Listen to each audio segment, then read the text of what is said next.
Summer का best plant अगर किसी को कहें तो वो पार्चुल्का को कहना गलत नहीं होगा, क्योंकि ये प्लांट 40 से 45 डिग्री की गर्मी भी आसानी से झेल जाता है। इस प्लांट में फ्लावरिंग बम्पर होती है। इसे मिनी रोज भी कहा जाता है। अलग अलग जगहों पर इसे अलग अलग नाम से जाना जाता है। जैसे कि हमारे यहाँ इस प्लांट को बिछी के नाम से जाना जाता है, क्योंकि इसे जहाँ भी लगाओ ये बिछ सी जाती है। जैसे एक नॉर्मल प्लांट, एक छोटी सी डाल भी अगर इसकी लगा दे ज़मीन पर तो ये हजारों की संख्या में प्लांट बना लेती है। पर कई बार इस प्लांट में फूल नहीं आते, या फिर फूल आते हैं तो उनका साइज छोटा होता है और फूल थोड़ा सा मुरझाए से लगते हैं। तो ये क्या कारण हो सकता है? इस प्लांट के बारे में A to Z बातें आपके साथ शेयर करने वाली हूँ। बस वीडियो में आप लास्ट तक बने रहिएगा, वीडियो को स्किप नहीं करना है। चलिए वीडियो को स्टार्ट करते हैं।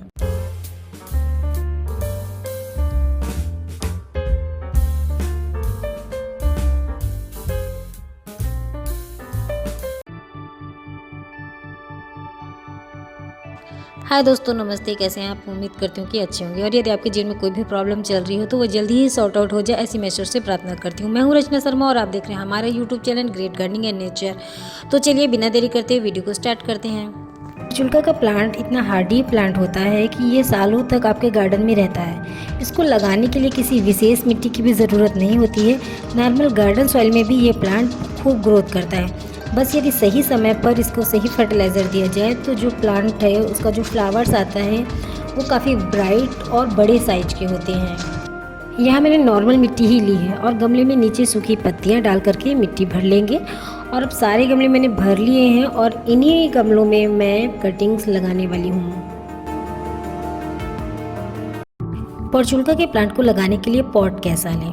पार्चुल्का को लगाने के लिए किसी विशेष साइज के गमले की आवश्यकता नहीं पड़ती है, क्योंकि ये प्लांट छोटे से छोटे पॉट में भी आसानी से सरवाइव कर जाता है।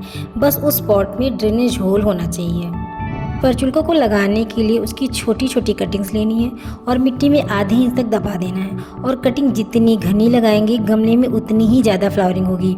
तो कटिंग को लगाते समय इस बात का ध्यान रखें कि जो कटिंग है वो एक तो साइज़ उसका छोटा छोटा हो और जो लगाने का जो एरिया है वो काफ़ी पास पास हो। करीब आधे इंच की दूरी पर आपको सभी कटिंग्स लगा देनी है। ये अब जानते हैं पार्चुल्का को कितनी धूप की नीड होती है। पार्चुल्का को जो प्लांट है वो एक समर लिविंग प्लांट है, तो इसको 6 से 7 घंटे की प्रॉपर धूप में रखना है। और यदि आप इस प्लांट को शेड में रखते हैं तो ये 1-2 दिन तो बहुत अच्छे से सर्वाइव करेगा, बहुत अच्छा प्लांट रहेगा, हरा रहेगा, फ्लावर्स भी खूब आएंगे। पर तीसरे और चौथे दिन आप देखेंगे कि इसकी पत्तियाँ पीली होकर के झड़ गई हैं और फ्लावरिंग भी ऑलमोस्ट बंद हो जाती है। तो पार्चुल्का का जो प्लांट है उसको आपको फुल सनलाइट में रखना है। इस प्लांट को 2 दिन पहले मैंने शेड एरिया में रखा था। रिजल्ट आप देख सकते हैं, जबकि सनलाइट वाला प्लांट फ्लावरिंग कर रहा है। तो अब आपको ये चीज़ समझ में आ गई होगी कि पार्चुल्का का जो प्लांट है उसको शेड एरिया में नहीं रखना है। फर्टिलाइज़र की बात आ ही गई है तो बताते चलें कि जब प्लांट में कलियाँ दिखाई देने लगे तब 1 मुट्ठी काऊ डंग पॉट में डालें, या वर्मी कंपोस्ट हो तो उसका भी यूज आप कर सकते हैं। और जब फ्लावरिंग स्टार्ट हो जाए तो 1 महीने के अंतराल में कोई भी फर्टिलाइज़र देते रहें। इससे पार्चुल्का में जो फ्लावर्स हैं वो आपको लगातार फ्लावर्स मिलते रहेंगे। पार्चुल्का आपके गार्डन में लंबे समय तक फ्लावरिंग करेगा। मैं यहाँ पर सीवीड और मस्टर्ड केक बॉल्स का यूज कर रही हूँ, क्योंकि ये पार्चुल्का प्लांट के लिए एक अच्छा फर्टिलाइज़र है। सारे गमलों में 1 बाय 1 डाल देंगे और बहुत सारे प्लांट्स में हमारे फ्लावर भी आ गए हैं। यदि आपके गुड़हल के प्लांट में कोई समस्या हो रखी है, जैसे कि पत्तियों का पीला होना, कलियों का झड़ जाना या फूल नहीं आना, तो उससे जुड़ा हुआ वीडियो मैंने आई बटन पे दे दिया है।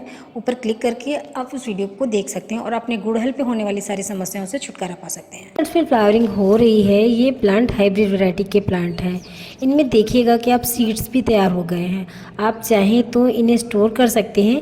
मैं इन्हें अभी स्टोर नहीं करूँगी, बस तोड़ करके सारे बीज गमलों में ऐसे ही डाल दूँगी, क्योंकि अभी इनसे नए नए प्लांट जर्मिनेट हो जाएंगे। प्लांट की कटिंग लगाने के 20 से 25 दिन के बाद ही प्लांट में कलियां बनना स्टार्ट होती हैं। पार्चुल्का में फ्लावरिंग मार्च और अप्रैल से स्टार्ट हो जाती है। पर यदि आपका प्लांट ओल्ड है तो, यानी कि अगर आपके गमले में प्लांट पहले से ही लगा हुआ है, लगे हुए 1 साल हो गया, उसको 2 साल हो गया, तो बस आप प्लांट की प्रूनिंग कर दीजिए और आपका जो प्लांट है वो मार्च अप्रैल से ही फ्लावरिंग करना स्टार्ट कर देगा। पर यदि आपने इसकी नई कटिंग्स लगाई हैं, नए नए गमलों में आपने प्लांट्स को रीपोर्ट किया है, या फिर नई कटिंग्स आपने लगाई हैं, तो ऐसे में आपको 1 महीने का इंतज़ार करना पड़ेगा और 1 महीने के बाद ही आपका जो पार्चुका का प्लांट है वो फ्लावरिंग करना स्टार्ट करेगा। सारे गमले इसी साल के लगाए हुए हैं। इनमें अभी सिर्फ बड्स बनी हुई है, फ्लावरिंग नहीं हो रही है, जबकि पुराने पॉट में फ्लावरिंग स्टार्ट हो गई है। पर्चुल्का में पानी पर डे देना होता है, पर यदि मिट्टी में थोड़ा सा भी मॉइस्चर आपको लगे तो पानी अल्टरनेट पर देना है, क्योंकि ज़्यादा पानी देने से पर्चुल्का की जड़ें जो होती हैं वो गल जाती हैं। सारे प्लांट हाइब्रिड वैरायटी के हैं, इनमें पानी ज़्यादा देने की वजह से प्लांट खराब हो गए हैं, जबकि देसी प्लांट में आप चाहें जितना भी पानी डालें प्लांट जल्दी खराब नहीं होते। पर फिर भी आपको पानी तभी देना है जब आपके प्लांट की मिट्टी सूखी दिखाई दे।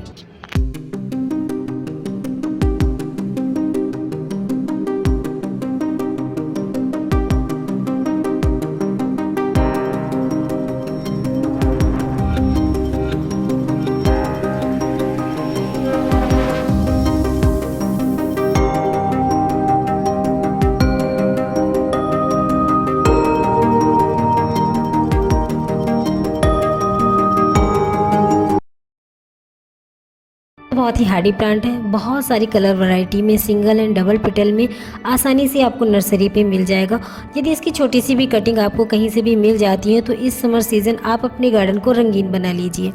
आई होप कि वीडियो आपको पसंद आया होगा और आपको पर्चुल्का के बारे में पूरी जानकारी मिल गई होगी।